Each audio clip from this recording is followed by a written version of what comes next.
Hello everyone, welcome to another Flesh and Blood video. This week we're going to start taking a look at the heroes brand new or buffed from new cards in Dusk Till Dawn, starting with my personal favorite of the four heroes, Vynset Iron Maiden. Let's get started. Vynset Iron Maiden is a Shadow Runeblade hero with 40 health and 4 intellect.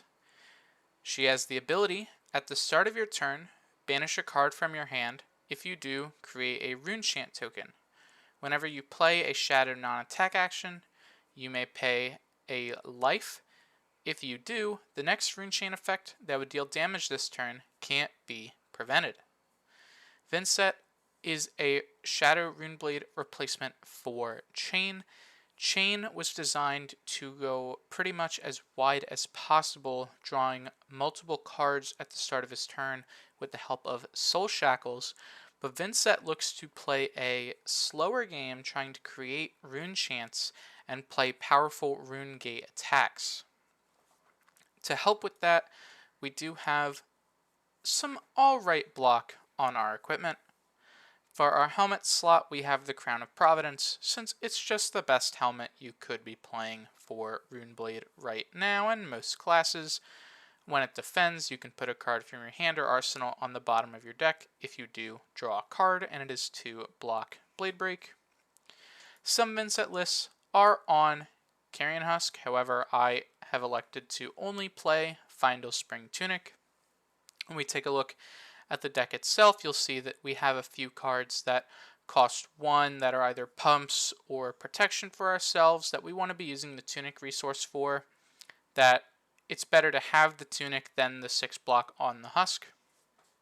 Grasp of the Arknight is the premier Runeblade glove. Obviously, you could play Vexing Quillhand, but this isn't as aggressive as some of the other lists, so we can easily use the Grasp to play our 2-cost RuneGate cards pretty easily.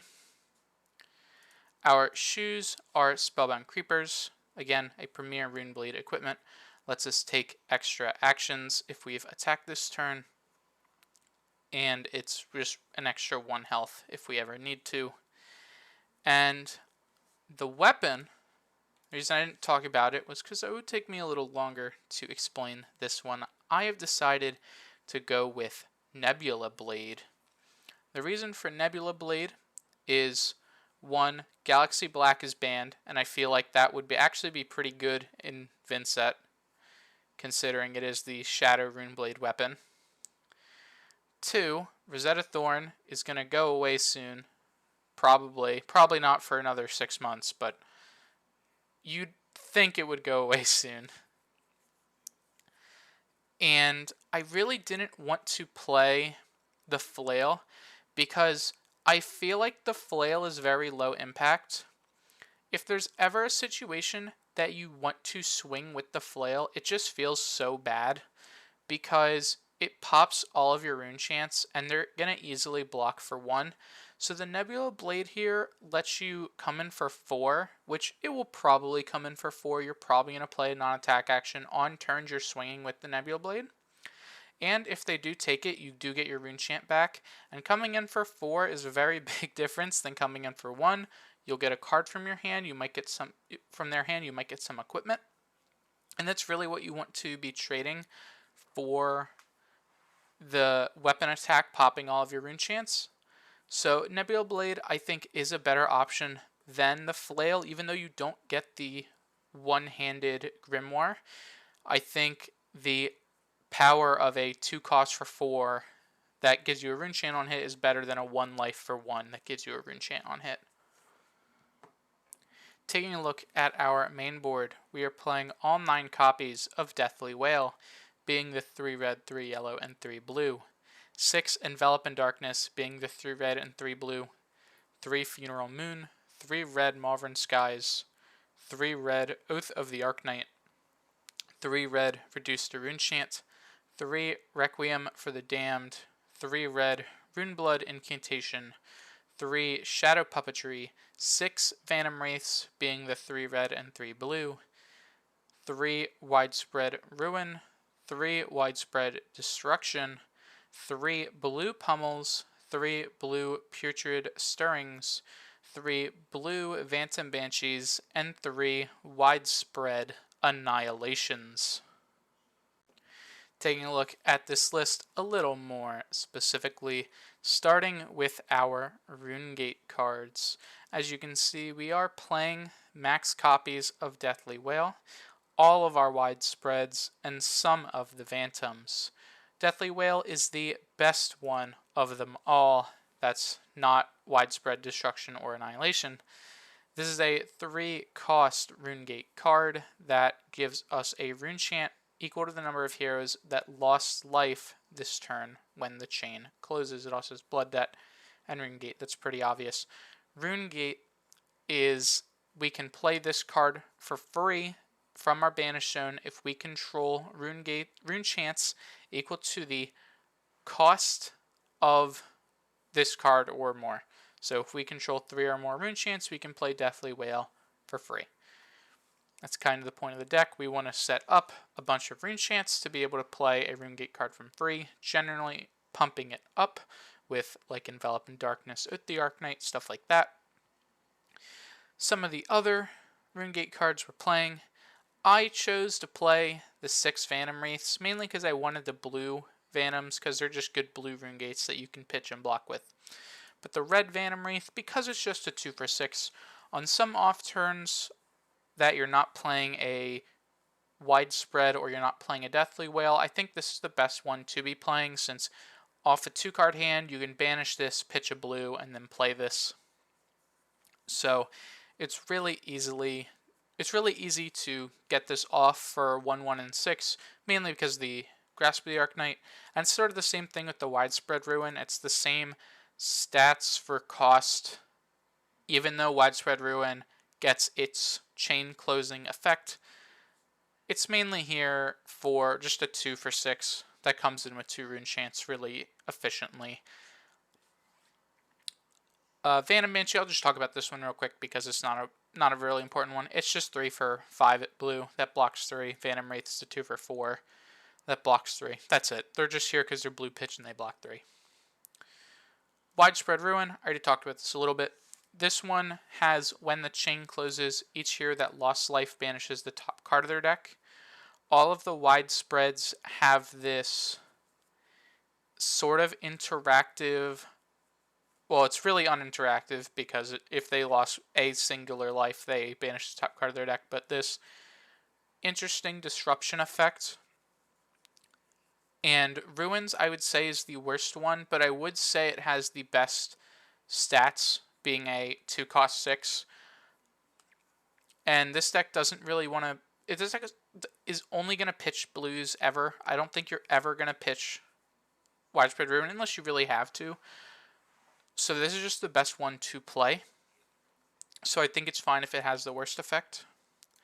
Widespread Destruction is the only yellow in the deck. This, I would say, is the best one. This is 3 for 6, and it banishes the arsenal of each hero who lost life. So, obviously, if you don't pay a life to Vynset, they would need to prevent the 3 rune chants coming at them, because there probably will be 3 if you're playing this with Runegate.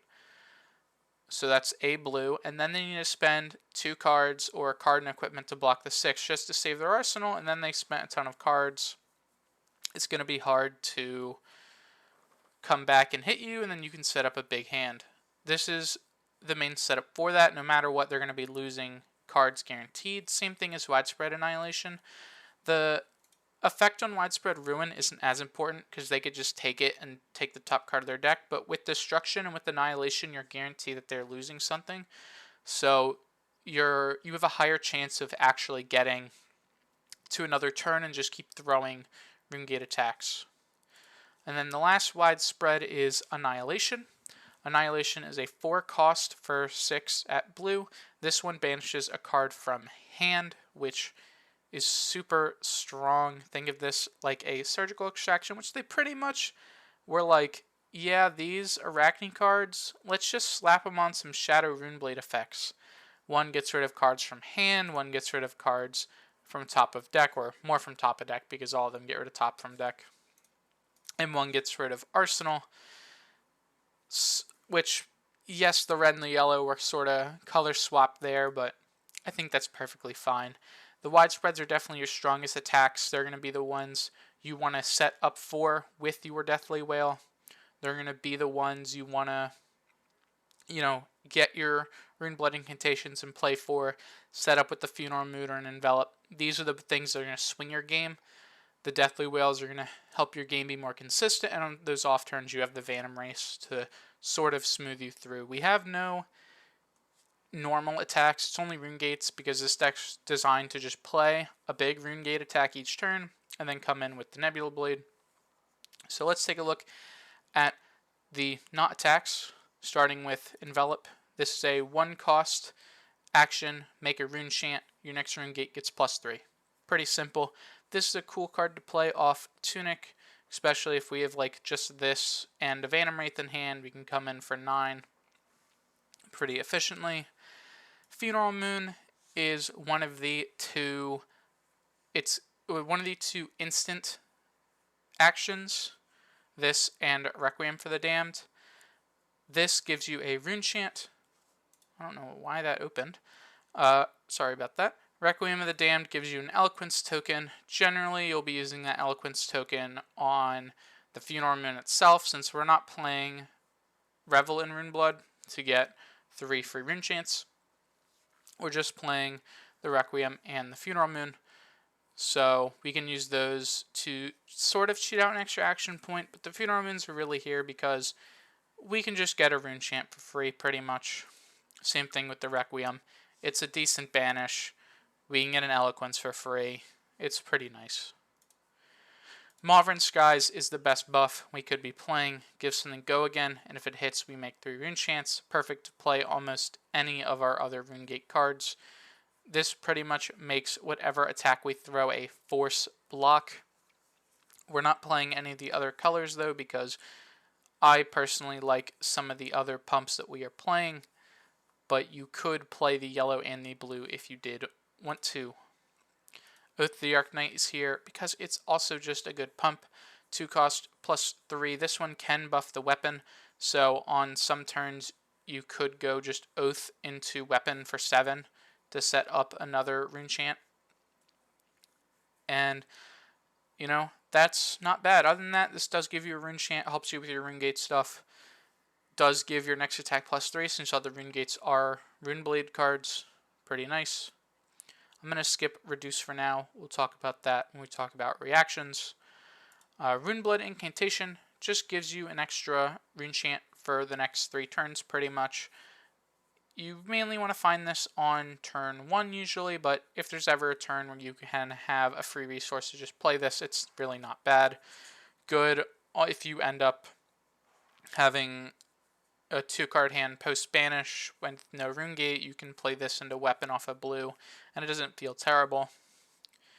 Shadow Puppetry, another card like Mauvrin Skies lets us get go again.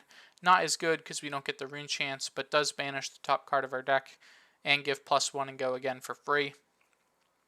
Really good, really easy to use. Perfect to come in with a Nebula Blade after. And the final non-attack action is Putrid Stirrings. I personally like this card.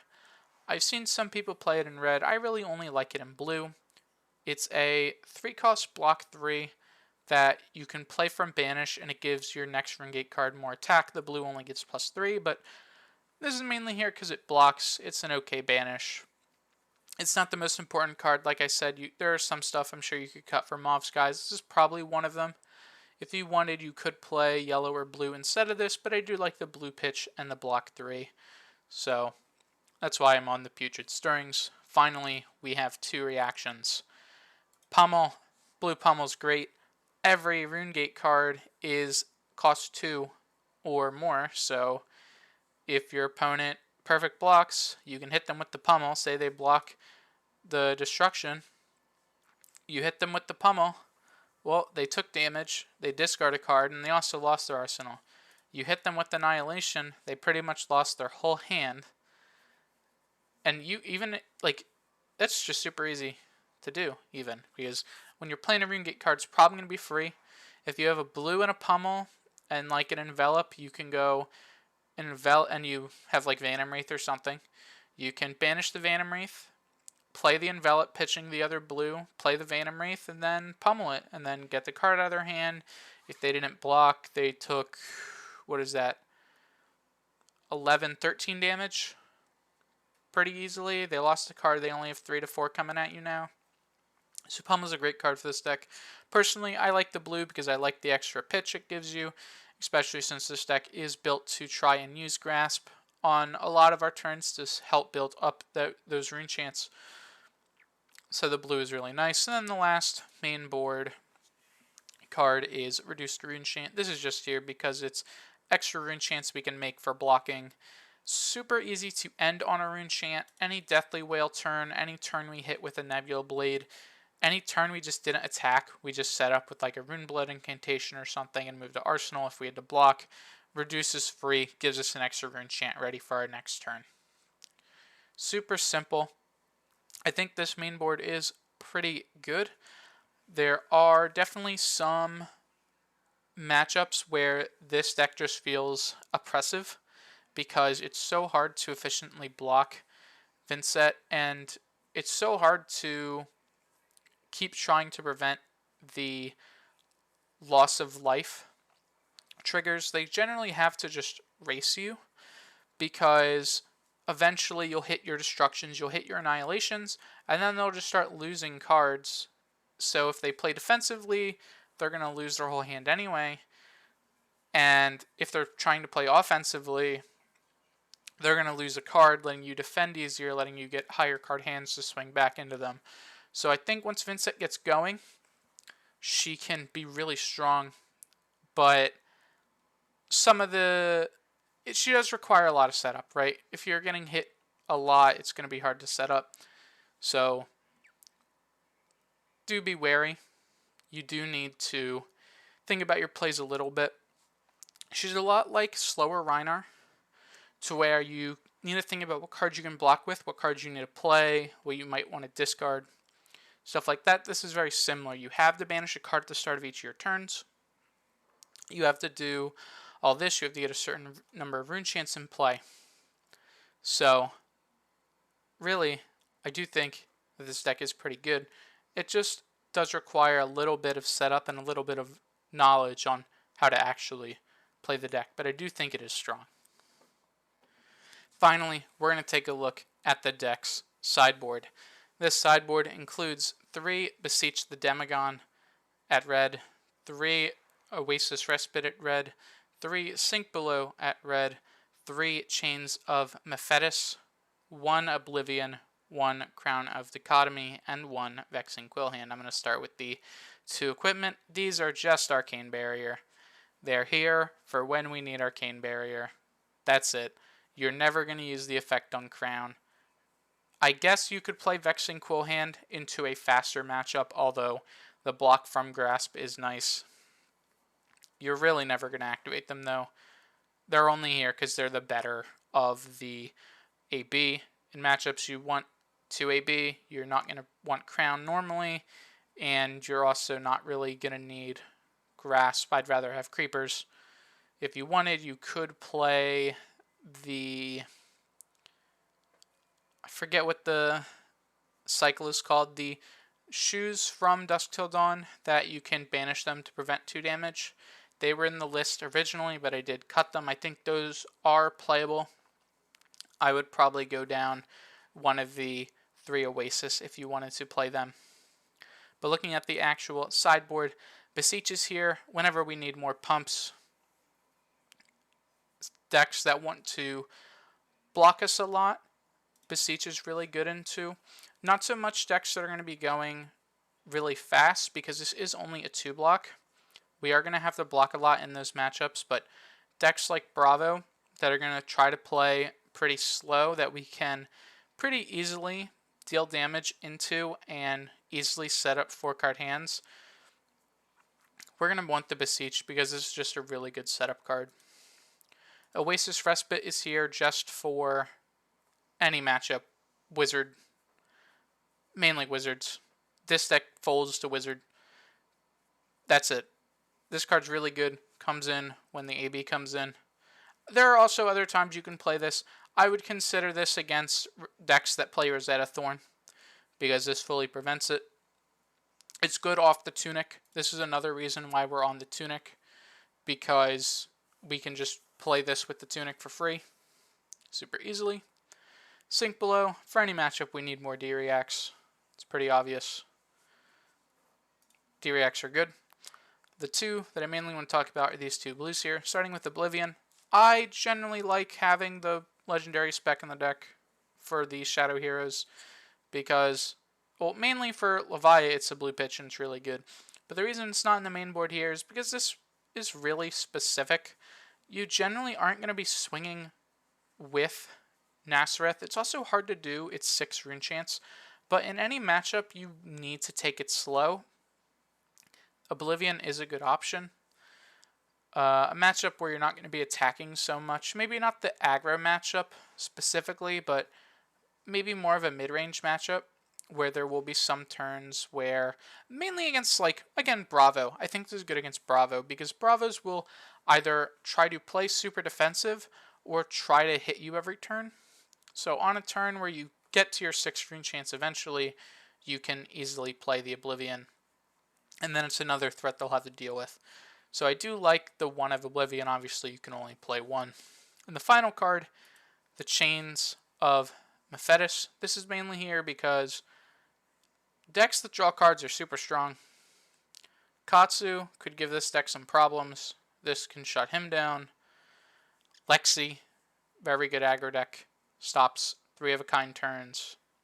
This sort of stops Blood Rush Bellow turns, but also not entirely because she wants to banish her stuff on Leviah. It does stop Reinar though. But most of the time, this card really good into those specific heroes. Your Leviahs, your Lexis, your Katsu. Decks that want to draw a ton and outvalue you. Your deck doesn't draw at all. So you get a lot of value from the Chain of Mephitis. It's also another blue. It's a block 3. It's not in the main board because we don't need it in the main board, but this is a good board in versus those really annoying matchups.